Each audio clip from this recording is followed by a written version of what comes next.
Siapa yang tidak mengenal nama penyanyi papan atas ini? Tapi kehebohan yang terjadi sejak pertengahan September 2021 lalu bukan karena suara merdunya. Suara Krisdayanti kali ini membocorkan nominal yang diterimanya sebagai anggota DPR RI. Jumlah ini pun masih ditambah dengan sejumlah tunjangan lain, mulai beras, listrik, hingga komunikasi. Setiap tanggal 1 16 juta ya, tanggal 5 59 juta kalau nggak salah. Oke. Ya. Ya udah, Jadi aja. 16 juta itu gaji pokok, Ya. 59 juta itu adalah tunjangan-tunjangan, Ya. komunikasi segala macam. Iya, iya. Terus yang lainnya? Wow, untuk menghitungnya, siapkan kalkulator karena angka total mencapai miliaran rupiah. Om Swastiastu. Sahabat Nurani, kita berjumpa di channel NRTV. Dalam program Pojok NKRI kali ini, saya Gede Wirajaya Wisna, selaku host, menghadirkan narasumber IKD Arimbawe, Sarjana Hukum, selaku Ketua DPD Partai Hanura Provinsi Bali, yang juga dikenal sebagai seorang seniman ini, pernah 2 periode duduk di parlemen lewat jalur DPD RI. Dengan pengalaman 2 periode, 2009 sampai dengan 2014 dan 2014 sampai dengan 2019, mungkin Pak Kadek bisa mengungkap lebih jelas apa yang disampaikan oleh Krisdayanti. Om Swastiastu. Assalamualaikum warahmatullahi wabarakatuh. Salam sejahtera buat kita semua. Salam, namo budaya, salam kebajikan kepada seluruh pemerhati daripada Hanura TV pada hari ini. Terima kasih Pak Gede Wirajaya. Ya, tapi sebelumnya Pak Kadek, sebelum kita bincang-bincang mengenai topik itu, saya ingin mengetahui dulu, tentu Pak Kadek selaku Ketua DPD Hanura Bali cukup sibuk belakangan ini ya, menghadapi persiapan verifikasi partai politik untuk di tahun 2024. Iya, terima kasih. Memang pada bulan-bulan ini saya bersama seluruh rekan-rekan kepengurusan di DPD, DPC seluruh Bali disibukkan dengan persiapan verifikasi untuk Partai Hanura bisa mendaftar ke Bali sebagai peserta pemilu di tahun 2024. Saya optimis kepada teman-teman di seluruh Indonesia karena Partai Hanura masih mempunyai anggota DPR yang begitu banyak di daerah. 807 anggota dewan yang ada. Otomatis kami optimis sekali untuk bisa membawa partai ini lolos sebagai peserta pemilu di tahun 2024. Nah, lanjut kepada topik inti kita, Pak Ketua. Ya, ini yang rame-rame, yang lagi viral, lagi heboh ini ya. Lagi apa namanya? Tapi viralnya yang baik ini, bukan viral yang baik ya. Yang nggak baik ya. Hal yang menarik ya, kembali kepada topik kali ini soal gaji DPR RI yang memang masyarakat umum dibuat terbelanga. Kaget begitu Pak ya, Pak Ketua, kaget mengingat luar biasa, jadi item jenis apa namanya yang sesuai regulasi itu banyak. Ini menyangkut penghasilan Pak Ketua ya. Hebohnya ketika seorang seniman, seorang artis yang sama dengan Pak Kadek yang punya sebagai background seniman ini menyampaikan itu dalam suatu forum diskusi berapa hari yang lalu yang membuat heboh. Mungkin Pak Kadek bisa menyampaikan pengalamannya ini. Saya sudah sempat nonton itu. Ya. Sangat viral sekali. Karena yang menyampaikan seorang artis. Seorang artis, apalagi sekarang dia terpilih sebagai anggota DPR RI. Dan kebetulan dulu, sebelum dia tergabung di partai yang sekarang beliau duduk sebagai anggota dewan, beliau adalah teman saya di DPP di Partai Hanura. Sebagai struktur masuk dalam struktural partai. Sebelumnya di Hanura beliau ya. Nah, saya balik sekarang sejarah saya jadi anggota DPD dulu kan. Sebelum jadi anggota DPD saya seorang seniman. Banyak sekali kalau mau seorang seniman itu duduk di parlemen itu apa adanya. Bicara jujur apa adanya. AABB. Nah, sekarang saya melihat saudari Krisdayanti selaku anggota DPR menyampaikan yang memang benar-benar terjadi. Fakta. Fakta. Ya. Jadi waktu saya menjadi anggota DPD pernah duduk 2 periode di sana. 2 periode ini terdiri dari 2 sistem. Sistem Edkos dan sistem Lumsum. 2009 saya terpilih menjadi anggota DPD. 2009, 2010, 2011, 2012, 2013 awal baru sistem keuangan kami berubah. 2019 mulai. 2009 ke 2013 Ya. di DPD itu sistemnya Edkos. Edkos ya. Sama seperti anggota Yang di DPR daerah. provinsi sekarang. Ya. DPR provinsi dan DPR kabupaten yang sekarang. Berarti harus kerja dulu lah. Artinya sistem Kinerja. Edkos itu Edkos itu kerja dulu. Kerja dulu ya. Nah, kita melaksanakan kegiatan-kegiatan bla bla bla bla. 20 kali kegiatan kah? 40 kali kegiatan kah? Sesuai dengan instruksi dari Sekretariat Jenderal yang sudah dirapatkan di Badan Anggaran. Kalau kami di PWRT berarti sekian kali reses, sekian kali kunjungan ke daerah, kunjungan dapil sudah ditentukan di sana, ditetapkan. Nah, kami tinggal berjalan. Nah, pada saat 2009-2014 itu cuman 90 juta. Dalam 1 tahun 4 kali. 4 kali ya. Ya kan? Bagaimana ceritanya ini anggota DPD yang duduk di Jakarta 90 juta kali 4 itu pun harus kerja dulu. Itu dana resesnya ya. Dana reses. Nah, kalau gaji pokok itu 15 juta. 15 juta. Ya, 15 sekian lah. Ya. Habis itu tunjangan. Tunjangan bla semuanya itu sekitar 45 juta. Pada saat itu. Itu memang kalau boleh dikatakan itu adalah hak anggota. Karena terpilih menjadi anggota dewan mendapatkan haknya itu adalah gaji. Nah, gaji itu ya jujur saja, saya selaku anggota dewan, gaji walaupun dibilang itu besar, tapi tuntutan politiknya tinggi. Apalagi selaku anggota DPD yang dipilih di seluruh Bali, bukan di dalam satu kecamatan dapil. Nah, itu di tahun 2009 sampai 2013. Masih Edkos ya. Edkos dia. Sama seperti DPR provinsi sekarang, DPR kabupaten. Kerja dulu ngumpulin kwitansi bla bla bla baru baru diajukan. Nah, kalau di tahun 2013 ke depan sampai tahun 2014 terpilih kembali sampai 2019, sifat keuangannya lumsum. Jadi sifat keuangannya lumsum ini diberikan dana kita dulu.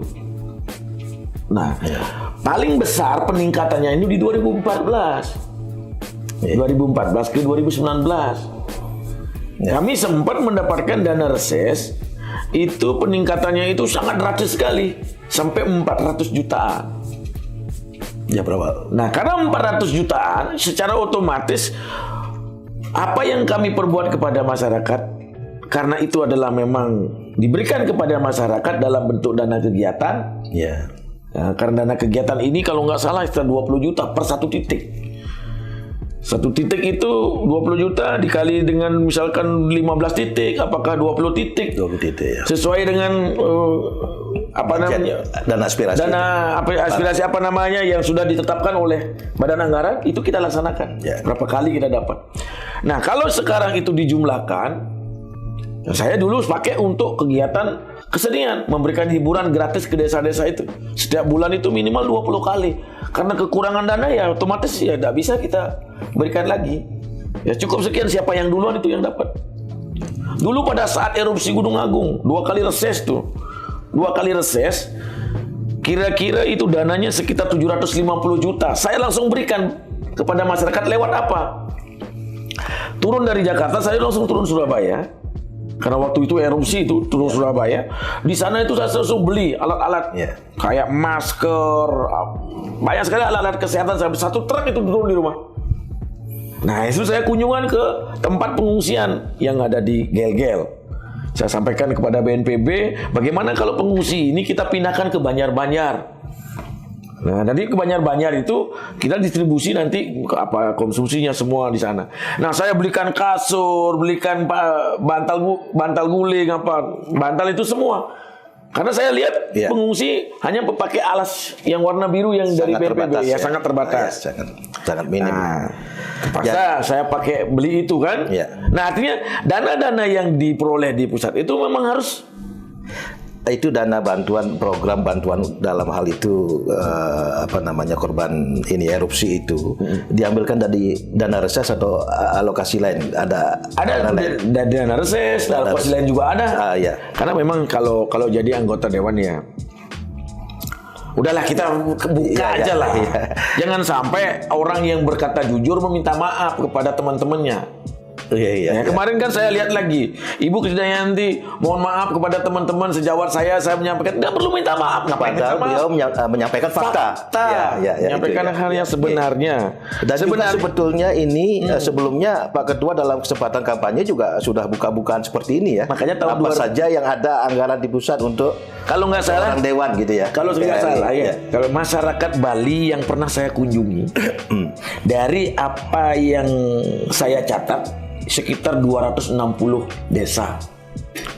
Berapa desa? 260 desa. Wah, cukup Seluruh banyak. Bali. Seluruh Bali ya. 260 desa itu semua tahu buka-bukaan saya. Iya. Nah, Berapa dapat gaji, berapa dapat uang nanti, saya buatkan program seperti apa, ada ngaben masal, saya tidak perlu lagi proposal, saya langsung berikan.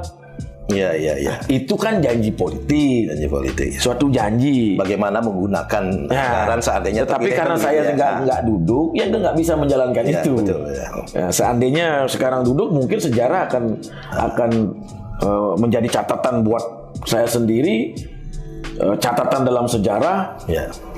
Ada anggota DPR yang mau mempunyai program seperti ini kan pernah saya sampaikan seperti itu. Iya.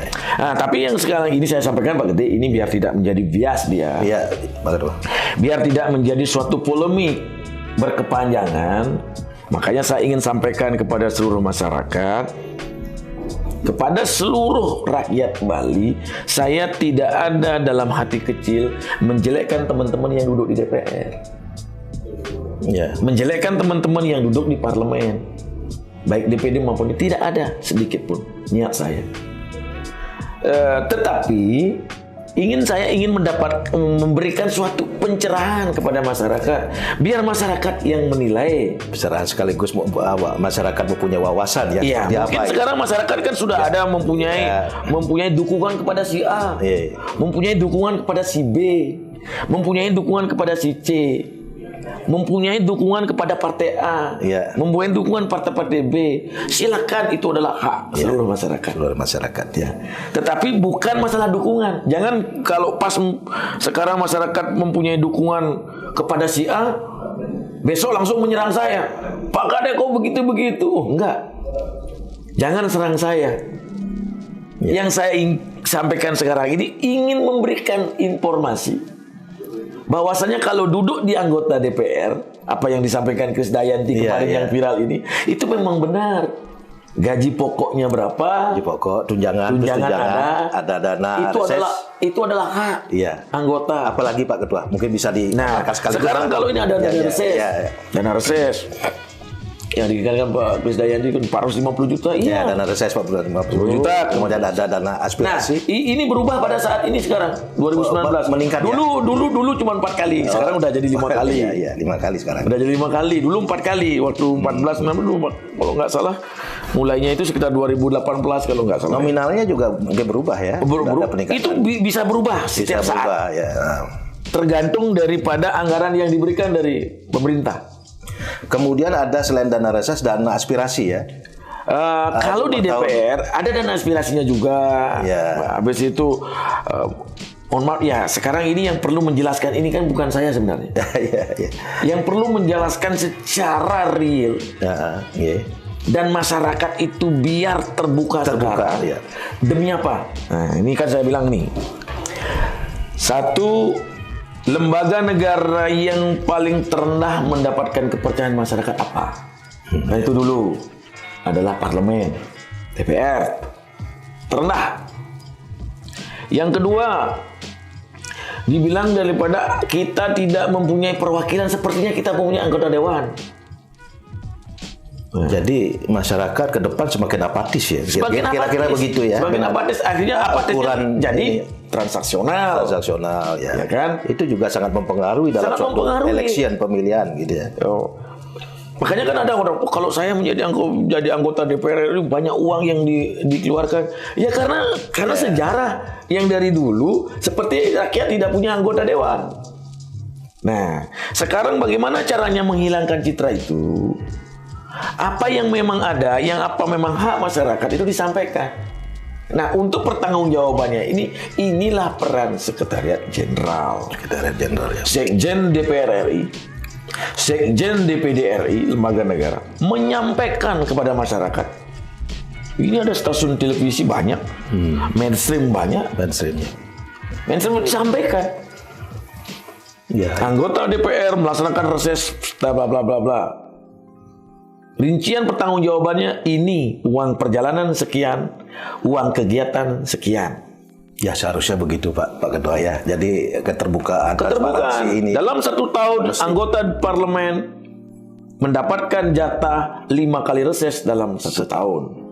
Selain daripada reses, anggota dewan juga melaksanakan bla bla bla bla bla bla bla bla. Ya. Coba deh, makanya saya garis bawahi, tidak menjelekkan individu orang anggota dewan, lembaganya ini, ya kan? Nah, lembaga ini biar berwibawa bagaimana caranya? 1, transparansi anggaran. Ada studi referensi, kunjungan ke luar negeri. Ada sosialisasi MPR, itu juga ada dananya. Sosialisasi MPR sekian orang. Jadi itemnya banyak. Dalam 1 tahun banyak juga sekian kali. Bisa kewalahan ya anggota ini. Demi Tuhan, 360 hari itu habis ya kewalahan. dalam 1 tahun. Lebih banyak anggarannya daripada harinya. Kemudian Pak Ketua ini dalam masa pandemi ini kira-kira untuk menjalankan program itu seorang anggota dewan itu bagaimana ya? Kira-kira kan. Nah kan sekarang banyak sekali yang ada di ini LHKPN kan nggak bisa nggak bisa kita isu ini bohong gitu kan. LHKPN menyampaikan anggota pemerintah anggota dewan eksekutif maupun legislatif banyak sekali peningkatan daripada kekayaan. Ya saya kan tidak menjelekkan daripada anggota, mungkin beliau ini yang naik hartanya ini punya perusahaan yang bisa menghasilkan keuntungan banyak, makanya dia meningkat. Tapi saya berpikir, apakah pandemi perusahaannya juga nggak bangkrut juga gitu kan? Jadi dalam situasi pandemi ini banyak sekali terdampak ya. Iya. Kalau saya berbeda ini pikiran saya. Yang laporan LHKPN-nya menurun itu punya perusahaan. Karena perusahaannya bangkrut, jadi dia mensubsidi daripada perusahaannya. Yang naik kekayaannya ini yang tidak punya perusahaan. Kenapa saya bilang begitu? Karena saat pandemi kan nggak bisa berkunjung. Tidak bisa berkunjung ya. Anggaran sudah ada. Turun langsung menyapa konstituen ya. Iya. Jadi, inilah perlu anggota DPR yang memang benar-benar fight, benar-benar berpihak kepada masyarakat. Jadi anggarannya ini coba saya bayangkan ada 9 anggota DPR dari Bali, 9 kursi dapil Bali. Jika apa yang memang benar-benar hak yang diberikan oleh pemerintah kepada anggota dewan sebagai kepanjangan tangan, diberikan kepada masyarakat, itu tentu luar biasa ya ininya. Kalau saya bayangkan bisa itu membantu dengan program lewat dana reses itu. 2 PAD kabupaten. Nah ini biar viral ini. 2 PAD kabupaten. Iya. Jumlah dari ke-9. 2 PAD kabupaten. Itu udah bisa dibuatkan program yang besar buat masyarakat. Kalau misalkan ada yang bedah rumah gitu misalkan, wah si A bisa fokus bedah rumah, nggak ada yang punya rumah gini. Kemudian Pak Kadek bisa diceritakan selama Pak Kadek selaku DPD RI 2 periode itu, lewat anggaran yang disepakati diberikan itu diperuntukkan untuk membantu masyarakat tentu ya. Ini apa namanya apa yang Makanya tadi disebut membentuk yayasan lewat berapa Makanya dulu waktu kampanye 2019 ya. memang dalam suatu visi misi kan tidak boleh menyebutkan angka, tapi saya menyebutkan angka. Kenapa saya menyebutkan angka? Karena memang angka ini benar adanya. Kalau satu kegiatan 20 juta, boleh nggak saya membuat suatu visi misi memberikan bantuan tunai ya. tanpa proposal, ya kan? Satu desa adat 200 juta. Kalau misalkan reses itu 20 kali kegiatan, 20 titik. Nah, 20 titik. 2 kali 2, 400 kan. Nah, kalau saya 200 misalkan adalah satu desa. Per sekali reses. Nah, satu desa ada 10 banjar. Nah, Banjar A, saya reses di Banjar A. Banjar B, saya reses Banjar B. Banjar C. Kalau dia misalnya di desa itu ada masalah, saya sampaikan, nih dana ini saya... Ini sebenarnya Anda mendapatkan ini loh, bla bla bla bla bla. Jadikan satu ini. Yang penting ada persetujuan masyarakat waktu melaksanakan reses. Nah, pertanggungjawabannya ini yang benar-benar mempermudah individu orang anggota parlemen untuk menyelewengkan. Iya. Karena terlalu mudah. Ada celah di sana. Celahnya di sana. Iya. Misalkan Pak Ketua, apa itu? Pertanggungjawabannya, tanda tangan, daftar hadir, stempel. Oh, iya. Legalitas di mana titik kita melaksanakan kegiatan. Apakah itu banjar, apakah itu kelompok, seke, apapun itu boleh. Foto juga. Nah, ini cuma 3 ini foto kegiatan. Foto bisa disiasati juga, foto di mana-mana boleh dipakai. Kalau misalkan ada yang mau menyelewengkan, ini artinya celahnya ada. Tidakkah ada suatu pengawasan? Tanda tangan. Nah, inilah pengawasan yang mestinya melakukan pengawasan terhadap pelaksanaan reses itu ya. Kenapa anggota dewan tidak salah dalam hal karena laporannya sudah benar-benar sudah diterima. Iya. Jadi segi legalitas dia melakukan pelanggaran dari 3 item itu sudah terpenuhi. Foto, tanda tangan, stempel sudah. Cuman mungkin barangkali. Nah, sekarang praktek yang di bawah ini seperti apa? Kan begitu. Iya. Nah, saya juga melihat ini praktek di bawah. Kan yang namanya partai politik. Makanya kalau nanti Astungkara Partai Hanura diberikan suatu kepercayaan. Iya. Astungkara, Pak. Astungkara disampaikan oleh partai bahwasanya ini harus benar-benar real gitu loh. Untuk menjadi sejarah. Ini masyarakat, saya selaku masyarakat juga ya. Kebetulan masyarakat yang duduk di partai politik kan begitu. Ya mangkal juga melihat begini. Mangkal juga ya. Karena uangnya besar sekali. Nah, itu masyarakat ini biar tahu. Nah, sekarang karena yang dilaporkan ini sudah sesuai, artinya tidak ada pelanggar hukum, tidak ada yang namanya korupsi. Ya, sesuai, tapi belum tentu sebetulnya. Nah, tidak sekarang ada yang verifikasinya. menjadi pengawas sekarang, yaitu masyarakat. Masyarakatlah sekarang yang menjadi ikut mengawasi wakil rakyatnya. Ya, apakah seorang dewan itu melaksanakan reses? Seorang dewan begini. melaksanakan kegiatan lain dan sebagainya. Mungkin itu ya. Benar. Maka dari itu mungkin masyarakat perlu wawasan ini, Pak. Masyarakat pun harus tahu. Harus tahu juga kan. Kalau misalkan duduk di anggota DPR, dia akan dibagi berbagai komisi. Komisi 1, 2, 3, 4, sampai 11. Komisi misalnya contoh, Komisi 10 membidangi tentang kebudayaan, pariwisata, Komisi 6 BUMN, Komisi 4 pertanian gitu misalkan. Yang di bawah kan beda-beda ini. Beda-beda. Sesuai dengan partner beliau di kementerian. Misalkan saya duduk di Komisi 4. Itu partnernya di Kementerian Pertanian. Jadi program-program di kementerian sedikit tidaknya karena saya misalnya nih Astungkara jadi anggota DPR gitu, anggota DPR gitu misalkan. Karena pada saat pembahasan anggaran kan saya dengan kementerian, komisi dengan kementerian terkait. Jadi karena mempunyai posisi yang begitu kuat di parlemen di DPR itu, jadi mendapatkan satu keuntungan menjalankan program-program pemerintah di kementerian itu sendiri.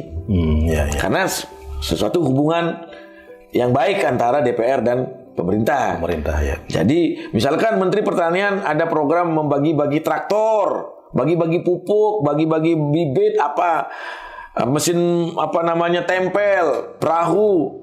Jadi anggota Komisi 4 yang menjalankan program itu. Jangan mengumpulkan proposal, kelompok pertanian, kelompok nelayan, apa lagi yang dapat sesuai dengan bidangnya kan, nah, dikumpulkan, diberikan kepada pemerintah, akhirnya turun. Nah jangan sampai ini double ini. Saat reses memberikan bantuan pemerintah. Oh begitu Pak Doyan. Ya. Nah ini beda nih dua mata anggaran. Jadi yang anggaran yang melekat di anggota itu adalah anggaran yang diberikan dari Sekretariat Jenderal, yang diberikan dari institusi, dari parlemen dalam bentuk kegiatan. Itu ada reses, kunjungan kerja, kunjungan dapil, studi referensi, sosialisasi MPR. Itu banyak kan. Itu pun itemnya bukan satu, bisa kali 8, kali 10, makanya saya bilang 360 hari itu bisa habis. Jadi rapat lain lagi kan begitu. Nah, ada gaji pokok dan tunjangan dia sendiri yang hak seorang anggota. Nah, sisanya itu adalah ada dana kegiatan, dipertanggungjawabkan semua. Dipertanggungjawabkan semua. Sebetulnya untuk diberikan kepada masyarakat kan. Tidak sepenuhnya harus diberikan kepada rakyat. Tergantung daripada anggota itu sendiri. Jika dana itu memang benar-benar diberikan kepada masyarakat, alangkah bahagianya rakyat. Ya. Kan begitu. Nah, memang dana-dana yang diberikan, kalau dana reses, dana kegiatan itu memang harus. Ya. Dalam bentuk kegiatan misalkan untuk konsumsi, untuk bla bla bla bla. Nah, begini juga. Pada saat anggota dewan melaksanakan kegiatan, ya kan begitu nih. Bisa jadi ini caranya ini antara pemimpin di di salah satu desa, pemimpin di salah satu kelompok, pemimpin di salah satu partai, dia mengumpulkan orang-orang, habis itu bereses, bla bla bla bla bla bla, kasih konsumsi, habis itu bagi-bagi sedikit-sedikit. Nah, saya tidak lagi sekali saya sampaikan, saya tidak menjelekkan orang ini. Baik, Pak Kate. Celah-celahnya ada gitu. Ini perlu menjadi catatan ya. Bagaimana dana reses itu disampaikan dengan benar. Ya. Transparansi, keterbukaan. Sehingga memang pada saat pelaksanaan reses itu masyarakat tahu bahwa itu akan kegiatan atau program reses kan begitu ya. Ya, ya. Itu kan ada dananya. Ada dananya. Nah, jangan sampai pelaksanaannya reses, habis itu menurunkan bantuan pemerintah. Adakah praktek itu barangkali selama ini ya? Ya biarkan rakyat yang menilai. Biarkan rakyat yang menilai kan. Saya tidak menyebutkan jangan sampai kalau reses ya reses, sampaikan saya ini reses. Ini dana kegiatannya ini. Nah, kalau dana perjalanan kan hak anggota. Ya. Nah, itu misalnya ke sana naik mobil, itu ada dananya, dana perjalanan namanya. Dalam selama 1 bulan. Kalau saya dulu kan, dulu saya 1 bulan. 1 bulan ya. 50 juta. Dana perjalanan itu dana untuk transport pesawat Jakarta Bali Jakarta itu udah termasuk itu. Udah termasuk tiket pesawat, di sana ada transportasi ada di sana. Nah, yang 20 itu kegiatan, bisa konsumsi apa bla bla. Nah, kalau saya dulu saya benar-benar sampaikan ini loh, ini dananya misalnya Pak Kade lagi sekian nanti saya mau ada dengan tenglingi gitu misalkan. Oh kalau begitu ini saya ada begini nanti pada saat resesnya ya ini saya sampaikan, saya berikan ini langsung. Makanya Astongkare 2009 saya terpilih, 2014 terpilih kembali dengan peningkatan suara karena memang apa adanya, turun ke masyarakat apa adanya. Nggak perlu, karena ada orang bilang masuk partai politik skala masuk di dunia politik mau jadi wakil rakyat harus menggunakan uang. Enggak. Ya. Biasain aja, jalan-jalan gitu aja. Kemudian Pak Ketua, kembali lagi topik kita pada siang hari ini ya. Kira-kira yang membuat geger itu penyampaian dari seorang Krisdayanti dalam sangat heboh, kira-kira penyebabnya apa? Karena yang menyampaikan. Karena yang menyampaikan ya. Yang menyampaikan Mungkin juga, sekarang artis, anggota DPR sekarang. DPR, kemudian Yang disampaikan pun keterbukaan soal ini ya. Kebetulan ini Krisdayanti juga memiliki background yang sama dengan Pak Kadek. Nah, seorang seniman kan begitu. Makanya saya nonton, wah Sama ini hebat keterbukaan ini. ininya memang main ininya mungkin dia seorang Ibu seniman itu yang makanya terjun di politik seperti Iya. itu dia. Makanya saya sampaikan kalau seorang seniman masuk di dunia politik apa adanya. Karena keterbukaan itu dari dasar hati. Dasar hati ya. Artinya apa adanya. Makanya saya nonton di media. Wah, ini memang benar-benar luar biasa. Bu Krisdayanti berani menyampaikan ini. Tapi dalam hati saya, ini baru disampaikan saya 2019, saya sudah sampaikan ini Dalam kampanye ya. Makanya sampai saya bilang begini kepada masyarakat, ayo bersama-sama. Mari bersama-sama buat sejarah. Barangkali yang nonton nantinya ini, masyarakat pasti masih ingat yang saya sampaikan. Mari membuat sejarah. Seandainya nanti terpilih, saya akan sampaikan kepada orang-orang yang duduk sama saya. Kalau 9 orang lagi 8 orang, saya akan sampaikan, mau dibawa kemana itu? Iya. Nah ini loh, sesuai dengan perintah daripada Kesekjenan. Badan kita harus anggaran. turun harus begini, Ya. bla bla bla bla. Kan masyarakat kita ajak untuk membuat suatu sejarah ke bangsa ini. Sejarah perubahan ya. Jiwa masih muda, masih banyak kesempatan. Walaupun saya sekarang di luar parlemen, partai kita sekarang di luar parlemen, tetapi saya tidak patah semangat. Kemudian Perubahan itu pasti akan terjadi. Pak Kadek, kemudian begini, ini kan angin segar penyampaian dari Saudari Krisdayanti ya, membuka wawasan lah masyarakat. Kemudian juga tidak terkecuali juga anggota dewan yang di daerah, karena berbeda sistemnya ya. Seperti di awal disampaikan ada Edkos sama Luksum gitu. Pernah loh begini Pak Gede. Iya. Waktu masa kampanye, ada tokoh-tokoh loh yang menyampaikan ke saya, anggota DPR Kabupaten dan anggota DPR Provinsi. Walaupun beda partai, saya ketemu di desa itu Iya, sendiri. kira-kira seperti apa itu ya? Pak Kadek, bongkar Pak Kadek. Saya seneng bongkar-bongkaran seperti ini. Iya. Sebenarnya saya udah tahu loh, kayak begini. Ini gitu. Kayak begini, tapi kan saya nggak berani ngomongnya Pak Kadek. Kenapa nggak berani? Ya. Karena dia pimpinan partai saya. Silakan Pak Kadek, saya disuruh bongkar-bongkaran. Bukan disuruh bongkar-bongkaran, memang saya pingin bongkar-bongkar. Bongkar ya. Saya kepingin buka-bukaan, saya bilang begitu. Memang itu keinginan saya. Itu pernah juga kejadian. Waktu itu saya lagi kampanye di Karangasem, ada yang men-syuting video merekam. Habis itu dikirim ke Facebook, heboh lagi kan. Wah, banyak yang mencerca saya. Memang banyak yang mencerca saya. Memang perjuangan itu kan perlu keberanian. Maupun apa ya silakan saja, mau saya dihantam, mau bagaimana dicerca begini ya silakan. Iya. Saya mau ngomong ini demi siapa? Demi masyarakat. Iya. Justru sekarang yang berkata jujur minta maaf. Iya. Mudah-mudahan ini luar biasa dari Pak Kadek penyampaian ini, nanti mungkin masyarakat lebih terbuka wawasannya, dan sebuah keberanian yang luar biasa juga dari seorang Krisdayanti ya, yang backgroundnya seniman sama dengan Pak Ketua. Tapi pada akhirnya Saudari Krisdayanti minta maaf itu Pak Ketua ya, kira-kira begitu. Bagaimana menurut Pak Kadek ini ya? Itu minta maaf karena Ibu Pak Padahal Ibu menyampaikan fakta. Minta maaf karena ketidakenakan. Ketidakenakan Ya, kepada teman-temannya. Minta maaf kepada sejawat-sejawat saya yang ada di parlemen gitu. Iya. Mungkin ada semprotan sedikit atau bagaimana, kan juga saya nggak tahu lah yang namanya politik kan. Mudah-mudahan enggak. Memang itulah yang harus dilakukan. Makanya waktu 2019 saya berkampanye. Bukan berkampanye itu hanya menyampaikan visi misi, hanya bualan saja untuk bisa mendapatkan pemilihan.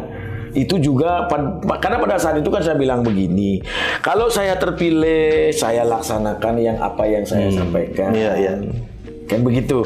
Kalau saya nggak kepilih, seluruh masyarakat yang hadir pada saat ini mendapatkan pendidikan politik. Pendidikan politiknya apa?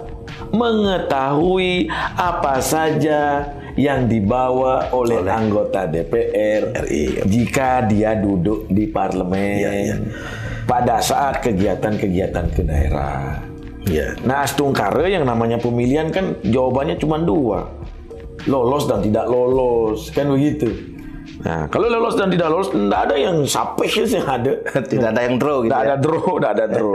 Jadi masyarakat ya astungkare banyak juga masyarakat yang mendukung, kan begitu. Di mana karena ini PT-nya 4% kita tidak lewat, kan begitu. Tapi nggak apa-apa lah, pokoknya saya nggak patah semangat. Nah, intinya viralnya ini karena masyarakat merasa tercengang dengan jumlahnya, kan begitu. Terbelanga ya. Terbelanga. Nah, sekarang untuk bisa lembaga DPR ini mempunyai penilaian yang positif oleh masyarakat, saya sebagai ketua partai Bali,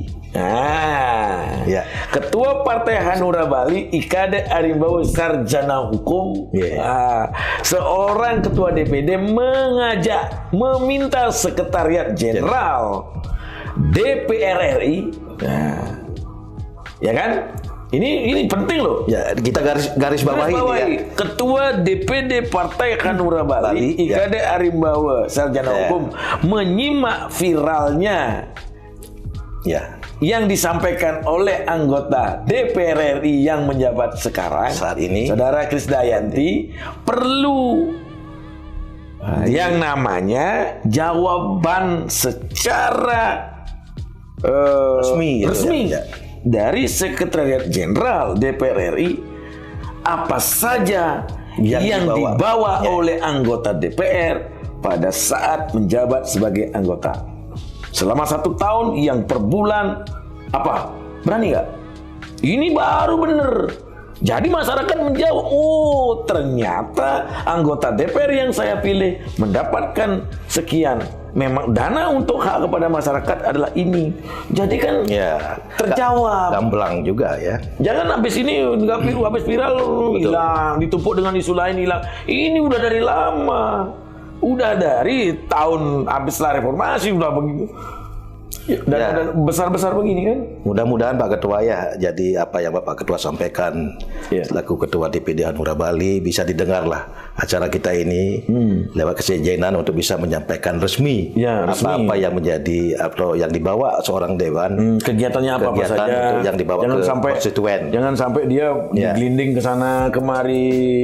Jadi nggak tepat, jadi gini kan isunya agak liar. Dan lagi sekali Pak Gede, saya menyampaikan kepada seluruh teman-teman saya, baik yang duduk di parlemen, di DPR RI, di DPD RI, sedikit pun dalam hati saya itu tidak ada yang namanya ingin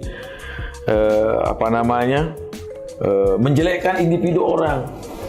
Tidak ada sedikit pun, karena beliau juga kawan-kawan saya semua. Tetapi yang ingin saya sampaikan adalah ingin menyampaikan kepada masyarakat pengalaman saya duduk di parlemen dan apa saja yang anggaran yang didapatkan. Pak Kadek sudah sampaikan pada saat kampanye bukan ini kan begitu ya. Artinya biar masyarakat juga jelas mengetahui secara otomatis jika teman-teman yang duduk sekarang baik yang akan mencalonkan diri nanti 2024 kampanye lagi kan. Nah, kalau kampanye lagi, jika yang duduk sekarang ini benar-benar apa yang menjadi masyarakat diberikan begitu, nggak perlu lagi ngangon sekretariat satu sekalian. Ya, jadi istilahnya transaksionalnya sudah ada ini ya. Enggak besar. Kalau memang benar-benar menjalankan program kan gitu ya. Coba Pak Gede. Fair saja. Krisdayanti ya, kita berdasarkan dari apa yang Krisdayanti. Krisdayanti kalau mencalonkan diri menghabiskan sekitar 3 miliar. Ada temannya bilang itu kecil, kan begitu. Sangat murah sekali, ada yang sampai puluhan miliar. Coba sekarang Pak Gede, setelah duduk menjadi anggota DPR, per tahun apa yang dapat dari parlemen, diberikan kepada masyarakat, memang hak, kalau memang haknya masyarakat. Habis itu yang dari pemerintah bansos ya, kalau di DPR di daerah itu bansos. namanya kan Kalau bansos. di DPR RI dana aspirasi ya. Dana aspirasi bantuan dari pemerintah, bukan dana aspirasi itu, dan bantuan dari pemerintah. Dari pemerintah. Ya, sampai saat ini sih saya belum. Jumlahnya berapa Pak? Tergantung. Sampai berapa itu setahun? Tergantung. Itu luar biasa juga, Tergantung saya. anggota DPR yang pinter-pinter melobi dan Iya. berteman gitu kan. Iya. Kalau anggota DPR tidur begini saja, ya nggak dapat apa-apa, ya kan gitu. Nah itu lain lagi kan, bantuan-bantuan fisik, ada apa CSR BUMN, ada yang membawa ke Bali ini. CSR BUMN ada yang bawa, habis itu ada pertanian, ke kelautan. Ada yang Komisi 10 bawa wantilan dulu kan. Sekarang menjadi Pak Wayan Gubernur, karena saya sama dulu sama beliau, bawa wantilan. Kan beliau hebat itu, bisa melobi kan? Lobbying yang dilakukan. Nah, selain itu ini ada uang ketunai juga dari parlemen ini. Nah, itu ini perlu proposal itu. Maaf Pak Ganda, ini kira-kira besarannya itu kurang lebihnya berapa? Itu luar biasa tentu ya. Dana aspirasi, dana reses, dana apa lagi? Sosialisasi MPR yang menjadi memang program, bukan untuk kewenangan pribadi ya, itu lain beda. Masalah diberikan rakyat atau tidaknya, ya ini kan sebagai gini ya, gambaran saja. Ya sekitar 4 miliar lah. Ya. 4 miliar sampai 5 miliar lah kalau nggak salah ini saya. 5 miliar ya. Tunai loh. Tunainya yang langsung. Oh, tunai. Ya. Besar itu. Besar ya. Makanya saya berani dulu buat program 200 juta saya udah bisa. Karena memang seperti itu skemanya kan. Bang Ganda bikin ini seperti ini. Skemanya ada. Saya sampaikan. Kalau nggak gitu kan nggak berani kita. Ya. Membuat program asal-asalan begitu. Satu ya program tidak perlu lagi sibuk-sibuk mencari, karena dana itu mencari kita. Ini beda kan? Kalau bansos kan si anggota DPR yang meminta kepada pemerintah untuk bisa disalurkan lewat proposal. Tapi kalau dana tunai ini kan enggak. Ya, langsung diberikan oleh pemerintah untuk kita melaksanakan kegiatan itu. Ya, tentunya inilah Pak Gede, sangat terima kasih sekali ini bisa diungkap dan menanyakan, dijadikan suatu judul ini, geger setelah Krisdayanti bocorkan gaji anggota dewan. Ya, mulai terketuk hati saya. Krisdayanti baru kali ini menyampaikan. Saya waktu 2019 sudah menyampaikan. Pak Ketua, saya ini mewakili netizen Pak Ketua ya. Pertanyaannya adalah kenapa baru kali ini gitu loh menyampaikan buka-bukaan ini ya? Apakah karena sebetulnya kan Pak Ketua seperti penyampaian tadi sudah menyampaikan buka-bukaan ini saat pada kampanye 2019. Berarti sudah 2 tahun silam ini Pak Ketua.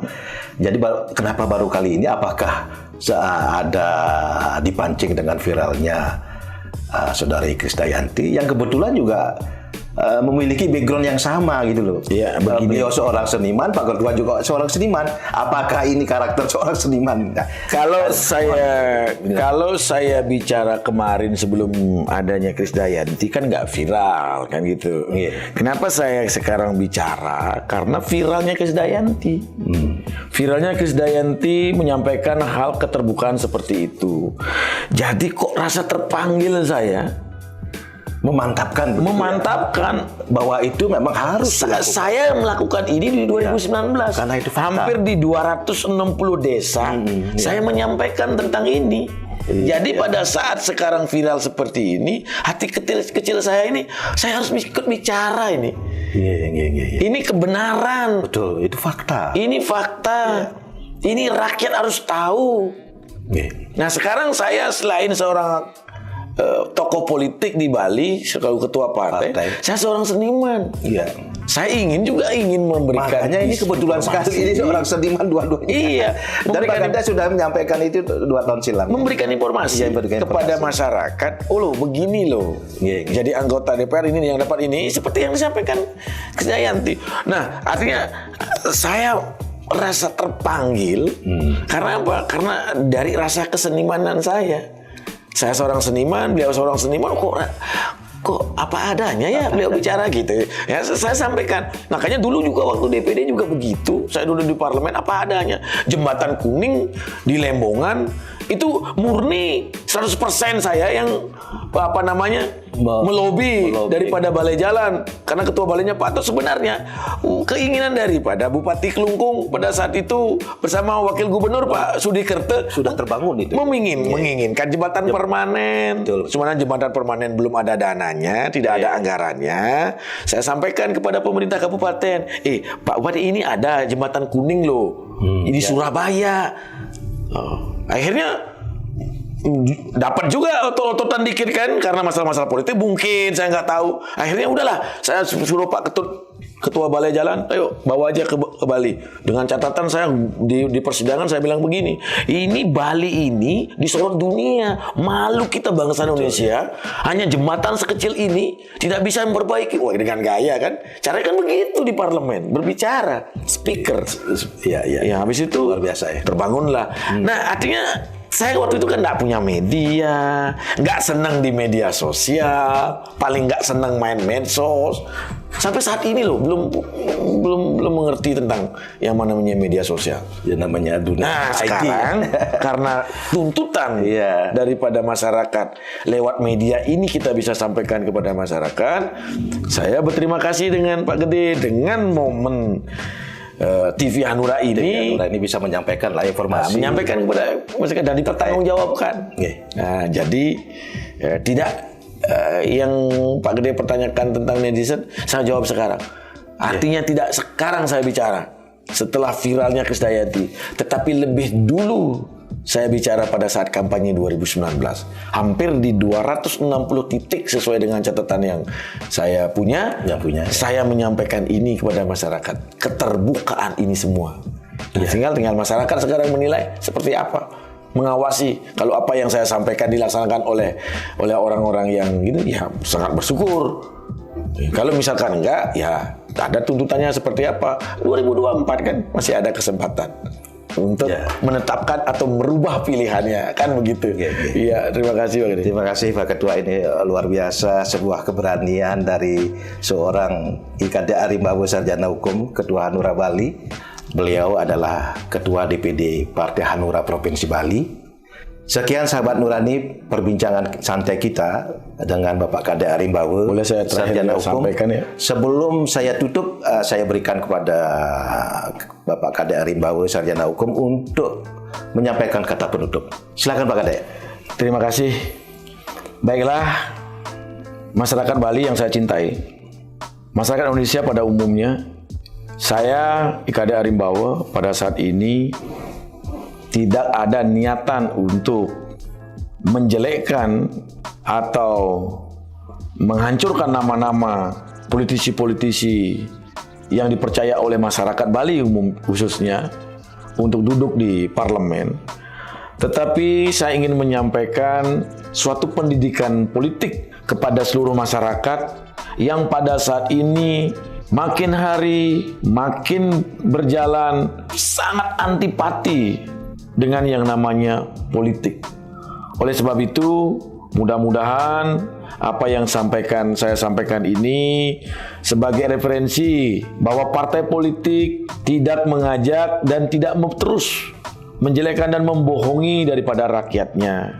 Nah, saya selaku Ketua Partai Hanura Bali dan seluruh kader partai yang ada di kabupaten kota seluruh Bali mengucapkan permohonan maaf bila mana ada suatu kesalahan yang saya sampaikan. Dan tema ini diambil karena sedikit tidaknya saya selaku Ketua Partai dan pernah duduk di parlemen mengiyakan tentang apa yang disampaikan oleh saudari Krisdayanti yang viral pada saat ini. Dan tentunya ini sebagai pendidikan politik lagi sekali. Pendidikan politik kepada masyarakat. Tinggal sekarang masyarakat yang mengawasi. Mengawasi semua daripada seluruh wakil-wakilnya yang ada di parlemen. Itu saja Pak Gede, mudah-mudahan apa yang saya sampaikan ini ada manfaatnya untuk masyarakat Bali. Terima kasih. Terima kasih banyak Pak Gede. Sahabat Nurani, sampai episode berikutnya. Salam hati Nurani. Om Santi, Santi, Santi. Om.